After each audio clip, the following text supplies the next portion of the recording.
जैसा कि नाज़रीन आपको पता है कि आजकल मैंने और उमर साहब ने एक अवेयरनेस के लिए ये व्लॉग शुरू किया है, जिसमें वो अवेयरनेस है। आजकल आपको पता है कि प्रॉपर्टी सेक्टर में एक बहुत मुनज़्ज़म किस्म का फ्रॉड हो रहा है, जिस फ्रॉड में प्राइवेट लोग तो इन्वॉल्व है। माफिया है जो वो कहते हैं ना, जैसे लालची जब तक ज़िंदा हो तो नुसरबाज भूखा नहीं मार सकता।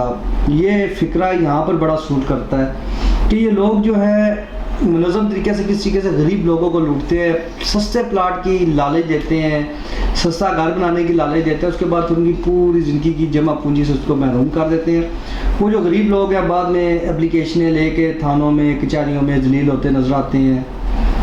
मकसद ये है कि लोगों को अवेयरनेस हो कि वो किस किस्म की इन्वेस्टमेंट करें, कौन सी सोसाइटी में करें, कौन सी सोसाइटी में ना करें, और 1 नंबर और 2 नंबर सोसाइटियों में फ़र्क क्या है। आरडीए की आप वेबसाइट देखें तो 400 से ऊपर सोसाइटियाँ वहाँ पर जैली हैं, 100-150 के करीब 1 नंबर भी लगी हुई हैं। लेकिन ऐसी वो जो 450 सोसाइटियाँ जैली हैं, जो सोसाइटी हैं उनकी एप्लीकेशनें भी जमा है, लेकिन आरडीए को पता है जैली सोसाइटियाँ, उनकी एप्लीकेशनें रखी हुई हैं, उनके खिलाफ पर्चे भी दिए हैं, उनके साथ मामला भी चल रहे हैं, अच्छे तरीके से चलते हैं, ऑपरेशन भी होते रहते हैं। हाल ही में एक ऑपरेशन हुआ है रवात वाली साइड पर।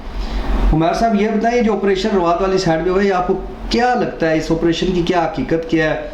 ये जो आरडीए आजकल वो कमिश्नर की तस्वीरें लीक होने के बाद ये जो कार्रवाइयाँ शुरू की हुई हैं, अपनी वो क्या कहते हैं, वो एक चोर मचाए शोर वाला मामला यहाँ पे बहुत सूटेबल है, चोरी भी और सीना जोरी भी। अब ये सीना जोरी कर रहे हैं, तो क्या समझते हैं कि इसके ऊपर आप रोशनी डालें, हमारे लोगों को पता लगे कि किस सोसाइटी में इन्वेस्टमेंट करें और क्या लवाजमात है चेक करने के? इफ्तिखार भट्टी साहब, पहले तो मैं आपको ये बताता चलूँ कि आरडीए पिछले तकरीबन 1 हफ़्ते से जो है वो इनेक्शन हुआ है और मुख्तलिफ़ जो इल्लीगल हाउसिंग सोसाइटीज़ हैं उनके ख़िलाफ़ भरपूर तरीके से एक्शन ले रहा है, और इस हवाले से जो है एक मुकम्मल जो है उन्होंने टास्क फोर्स बनाई हुई है। पहले तो इनका ये रोना होता था कि हमें पुलिस जो है वो नहीं मिल रही, या हमें पुलिस की नफरी प्रोवाइड नहीं की जाती, तावन नहीं करते। तो अब ये है कि एसपी साहिबान जो है भरपूर तरीके से उनका साथ दे रहे हैं। प्रिजनर्स वैन जो है मतलब एक भारी नफरी के साथ जाके ये ऑपरेशन कर रहे हैं और उन सोसाइटीज़ के ख़िलाफ़ ये ऑपरेशन कर रहे हैं जो इल्लीगल सोसाइटी हैं। सवाल ये है कि क्या ये इल्लीगल सोसाइटीज़ अभी वजूद में आई या इनका वजूद पहले भी था? तो अगर देखा जाए हक़ाइक़ अगर देखे जाए तो यही मालूम होता है कि ये वो सोसाइटीज़ है कि जिनको पिनपने में कम से कम 4 से 5 साल लगे और अरसा दराज लगा इनको। मतलब आप देखें कि ये जो आरडीए की जानिब से कल एक प्रेस रिलीज़ जारी की गई है और उसमें उन्होंने बताया जी कि आरडीए ने 12 गैर कानूनी हाउसिंग स्कीमों को जो है दफातर भी सील किए हैं और उनके जो कंस्ट्रक्शन थी उन्हें भी मसमार किया गया। इनमें देखें मोस्टली सोसाइटीज़ वो हैं कि जिनके खिलाफ माजी में भी ऑपरेशन होता रहा है, एफआईआर भी दर्ज हैं, एफआईआर भी दर्ज हैं। सेंचुरी टाउन ले लें, तकवा टाउन ले लें, मैं आपकी बात काटूंगा यहाँ पे। मुझे एक चीज़ आप बताएं, उनके ऑफिस डिमालिश हो जाते हैं, साइड्स का इनको पता है, ये जिसके खिलाफ मुकदमा दर्ज करते हैं आज उसको गिरफ्तार क्यों नहीं करवा सके? यही तो सबसे बड़ा अलमिया है कि पैवरी क्यों नहीं करते? यही तो सबसे बड़ा अलमिया है। कोई पैसे दे तो एफआईआर भी खारिज हो रही हैं। बिल्कुल ऐसे तो मैंने पहली दफ़ा ज़िंदगी में देखा है कि एक सोसाइटी की एफआईआरों को खारिज करने के लिए स्कीम इंस्पेक्टर मुतहरिक रहा, पूरा आरडीए का लॉ डिपार्टमेंट उसमें इन्वॉल्व रहा, और फिर वो एफआईआर किस टेक्निकल तरीके से उसके खिलाफ 2 एफआईआरें हुई, एक मंदरा थाना में, एक रवात थाना में, शहीन गार्डन साकब शहीन के खिलाफ वापस हुई। ये जो 100 तकरीबन 60-70 के करीब एफआईआरें सवालिया निशान नहीं बनती। बिल्कुल ऐसे ही है। देखिए अब इसमें शाहीन गार्डन जो है आप मतलब 22 डे में और केएन में अच्छी खासी इनकी स्टोरेज भी लगती रही है। ये वो साकिब शाहीन साहब हैं कि जिन्हें अभी मेरा ख्याल से 2 साल हुए हैं इस फील्ड में आए हुए, और इन्होंने मार्केट से करोड़ों रुपए उठा लिए हैं। रवात वाली साइड पे जाएं, शाहीन गार्डन, शाहीन इनक्लेव और इसी तरह मुख्तलिफ नामों से इन्होंने सेंचुरी टाउन का देख ले, नई सोसाइटी लॉन्च है सेंचुरी टाउन के पास तो जगह कोई नहीं है, सोसाइटी कर चुका है ये, ऐसे ही है। ठीक है, ये पीडब्ल्यूडी सोसाइटी जिसके खिलाफ इसी में ऑपरेशन हुआ है, आप बता रहे हैं, उसका रकबा शो करके सोशल मीडिया पे लोगों को लूट रहे हैं। फिर आप आगे आ जाए, इसमें है आपकी तकवा तकवा गार्डन, इसके ऊपर भी देखें ये कौन सा से छुपी हुई थी, countryside farmhouse, riser marketing है, चलते रहे, बिल्कुल ऐसे ही है जी। तो ये वो सोसाइटीज़ हैं कि जिनके खिलाफ माजी में भी ऑपरेशन होते रहे। मैं आपको बताऊं एक बड़े मज़े की बात इफ्तिखार भट्टी साहब, कि आज से तकरीबन 3 साल पहले मैंने एक सोसाइटीज़ के ख़िलाफ़ स्टोरीज़ का आगाज़ किया। वो सोसाइटी मालकान जो थे वो लोगों से करोड़ों रुपये लूट चुके थे और मौके पे उन्हें कब्ज़ा नहीं दिया गया ना लोगों को। तो मैंने जब उस वक्त डीजी अमारा खान ना, तो मैं जब उनके नोटिस में ये सारी बात लेके आया, उन्होंने स्कीम इंस्पेक्टर तारिक कंबो साहब को बुलाया।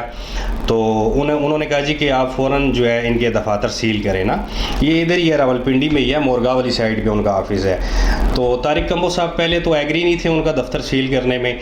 अच्छा खैर, जब उन पर मतलब काफ़ी प्रेशर पड़ा डीजी अमारा खान का, तो उन्होंने वो दफ्तर सील कर दिए। दफ्तर सील करने के 2 दिन बाद ही वो दफ्तर डी सील हो गए हैं। तरीकाकार है ना, आप कह रहे हैं डी सील होने का तरीकाकार ये खुद बताते हैं कि आप हमारे साथ आए, मामलात करें, तो हम इसका दरमियानी रास्ता भी मौजूद है। ऐसे ही है कानून में ना, वो आपने एक सुना होगा कि कानून मकड़ी का जाला है, बिल्कुल ऐसे ही, जिसमें गरीब फंस जाता है और अमीर स्लिप करके चला जाता है।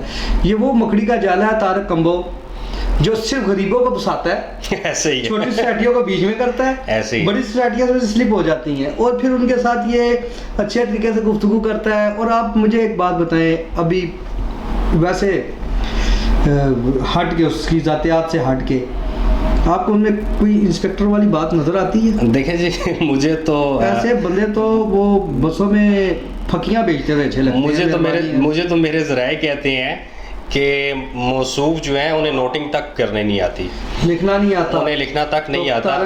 वो स्कीम इंस्पेक्टर बने हैं, में 450-500 के करीब सोसाइटियां बनवा के लोगों को अरबों रुपए को चूना लगवा चुका है।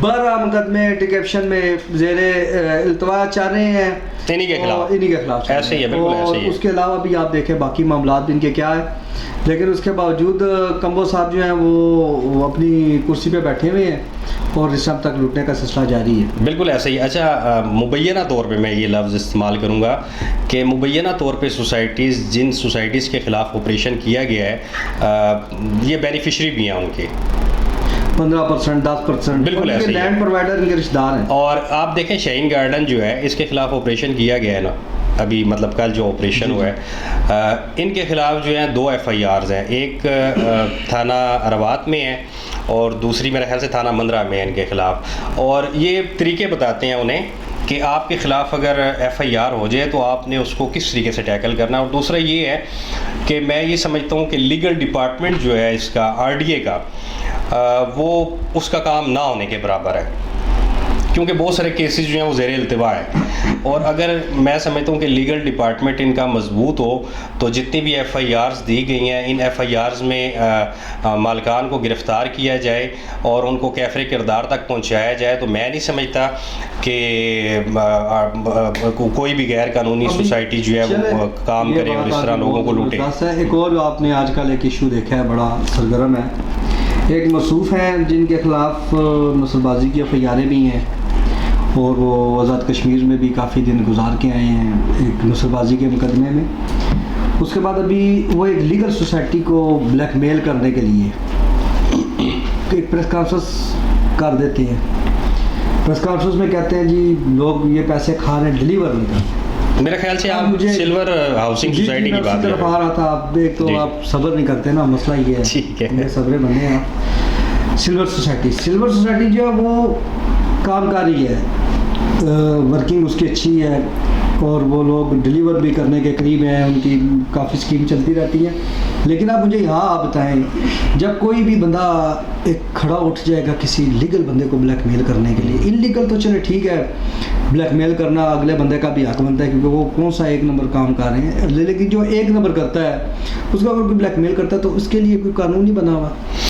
अच्छा, ये जो प्रेस कॉन्फ्रेंस की गई है ना कुछ दिन पहले, जी, जिसमें इन्होंने करोड़ों का दावा किया है जी कि सिल्वर सिटी के जो मालकान हैं उन्होंने वो ले लिया, पैसे ले लिए और पैसे नहीं दिए जा रहे। फिर वो खुद ही कहते हैं जी कि एयरपोर्ट एवेन्यू के नाम से एक सोसाइटी है जिसमें इन्वेस्टमेंट कराई गई है।